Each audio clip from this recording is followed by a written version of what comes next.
नमस्कार, स्वागत है आप सभी का इस वीडियो में हम झारखंड स्वयं पेंशन योजना के अंतर्गत मिलने वाले विधवा पेंशन योजना और जो इंदिरा गांधी पेंशन योजना के तहत केंद्र सरकार और राज्य सरकार दोनों ही सरकार द्वारा इंदिरा गांधी विधवा पेंशन योजना को चलाया जाता है। इन दोनों ही पेंशन योजनाओं में आपको हम इस वीडियो में अंतर बताने वाले हैं। इस वीडियो को देखने के बाद आपका इन दोनों पेंशन योजना से संबंधित जितने भी डाउट्स है वो क्लियर होने वाले हैं। लेकिन उससे पहले आपसे एक रिक्वेस्ट है, यदि आप हमारे चैनल में नए हैं तो हमारे चैनल को सब्सक्राइब कर लीजिए, क्योंकि राज्य सरकार और केंद्र सरकार से जुड़े हर पेंशन योजनाएं या फिर हर सरकारी स्कीम्स का जानकारी और अपडेट हर महीने इस चैनल पर टाइम पर दिया जाता है। तो आप हमारे चैनल से जुड़े रहे ताकि आपको समय पर ये सभी अपडेट्स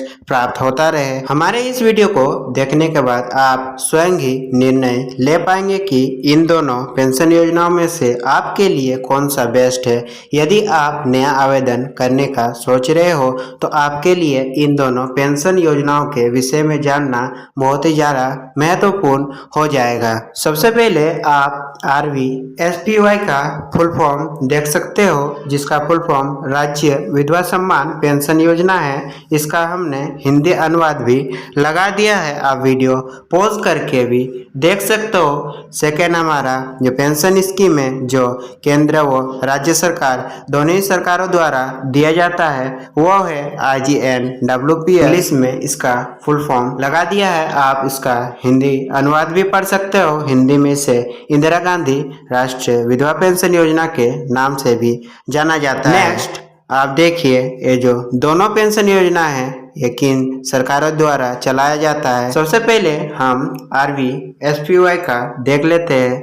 ये पेंशन योजना राज्य सरकार द्वारा चलाया जाता है और IGNWPS Indira Gandhi national window pension scheme केंद्र और राज्य सरकार दोनों सरकार मिलकर के चलाती है। इन दोनों ही पेंशन योजनाओं में वर्तमान में जो भी बेनिफिट्स या फिर प्रतिमाह जो भी पेंशन राशि दिया जा रहा है वो आप देख सकते हो। अब भी वर्तमान में 1000 प्रतिमाह के दर से दिया जा रहा है। हो सकता है फ्यूचर में इसे बढ़ा दिया जाए। आप देख सकते हो इस पेंशन योजना को पूरा राज्य सरकार सारा पेंशन योजना में जितना भी आपको अमाउंट प्रति माह के दर से बैंक अकाउंट में क्रेडिट होता है पूरा 1000 राज्य सरकार देती है, और वही इंदिरा गांधी विडो पेंशन के तहत केंद्र सरकार 300 देती है और राज्य सरकार 700 देती है। इन दोनों ही सरकारों का पेंशन अमाउंट को मिला करके आपके खाते में क्रेडिट कर दी जाती है। सबसे पहले केंद्र सरकार द्वारा भेजा जाता है, फिर राज्य सरकार अपना अंश को जोड़ करके आपके खाते में डीबीटी के जरिए डायरेक्ट ट्रांसफर कर देती है। उसके बाद आप देख सकते हो कि क्या पात्रता है, किस तरह का एलिजिबिलिटी क्राइटेरिया होता है, यानी कि आप यदि नया लाभुक बनना चाहते हैं तो आपको किन किन बातों का ध्यान रखना होगा। सबसे पहले देखिए, दोनों ही पेंशन योजनाओं में झारखंड राज्य का निवासी होना अनिवार्य है। आप यदि अलग किसी राज्य से हो तो आप इस पेंशन योजना के तहत पात्रता नहीं रखेंगे और आप इस पेंशन योजना का लाभ नहीं ले पाएंगे। वहीं दूसरा क्राइटेरिया है कि किसी और पेंशन योजना का आप लाभ ना लेते हो तो ही इन पेंशन योजना का आप लाभ ले सकते हो।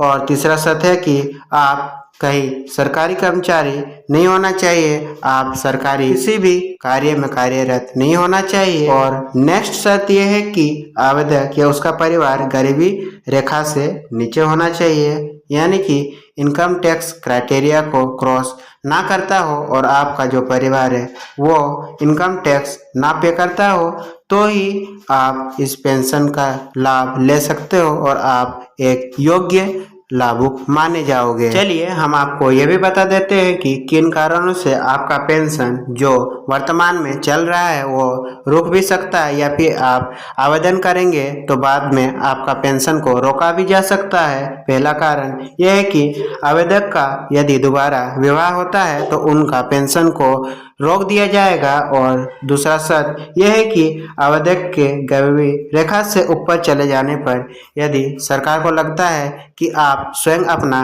भरण पोषण कर सकती हैं और आपको पेंशन राशि का ज़रूरत नहीं है तो आपका पेंशन को भी रोक दिया जा सकता है।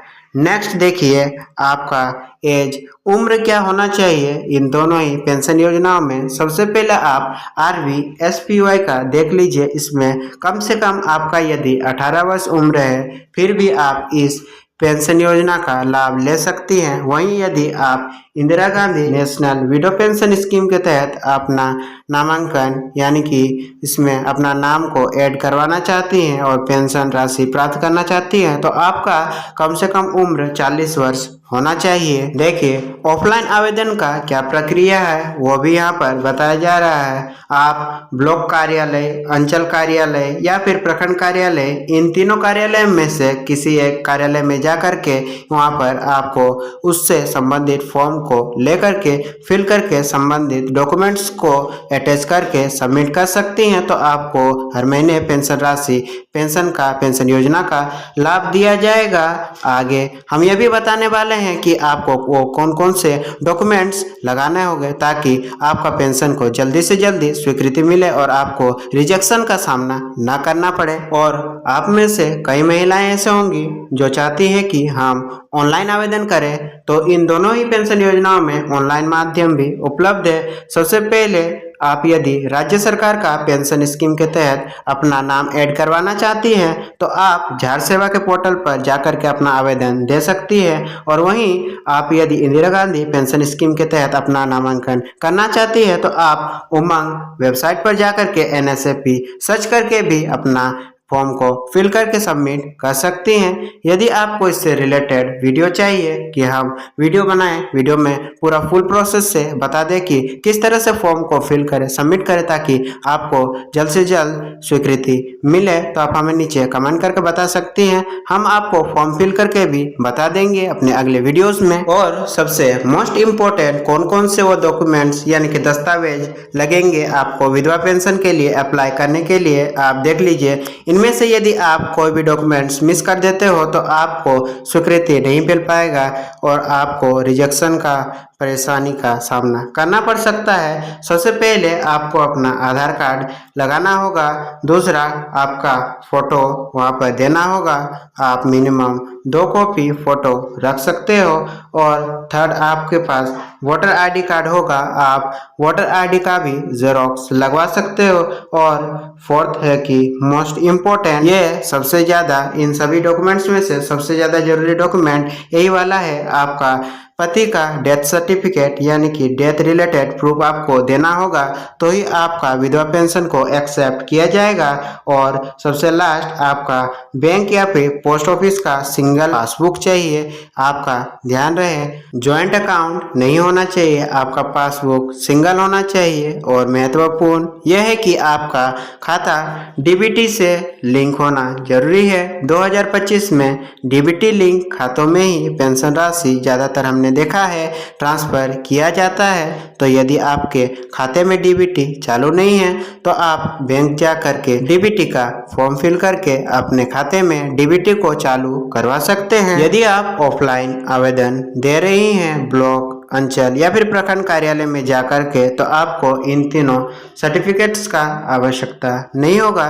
यदि आप ऑनलाइन आवेदन दे रही है तो आपके लिए ये तीनों सर्टिफिकेट्स भी इम्पोर्टेंट हो जाता है। आपके पास रेसिडेंस सर्टिफिकेट यानी कि आवासीय प्रमाण पत्र, कास्ट सर्टिफिकेट यानी कि जाति प्रमाण पत्र और इनकम यानी कि आय प्रमाण पत्र या फिर आपका BPL सर्टिफिकेट है फिर भी चल जाएगा। ये तीनों सर्टिफिकेट्स भी आपको लगाना पड़ेगा तो ही आप ऑनलाइन में आवेदन दे सकती है। यदि आपके पास ये तीनों सर्टिफिकेट्स नहीं है तो आप बनवा लीजिए, नहीं तो आप ऑफलाइन आवेदन भी दे सकते हो। इस वीडियो में हमसे जितना हो सका था इन दोनों पेंशन योजनाओं से जुड़े हमने जानकारियां देने का कोशिश किया। फिर भी आपका कोई भी छोटा सा भी डाउट या कंफ्यूजन रह जाता है तो आप हमें नीचे कमेंट सेक्शन में पूछ सकते हो, हम उसका जवाब देने का जल्द से जल्द प्रयास करेंगे। आपका दिन शुभ हो। धन्यवाद।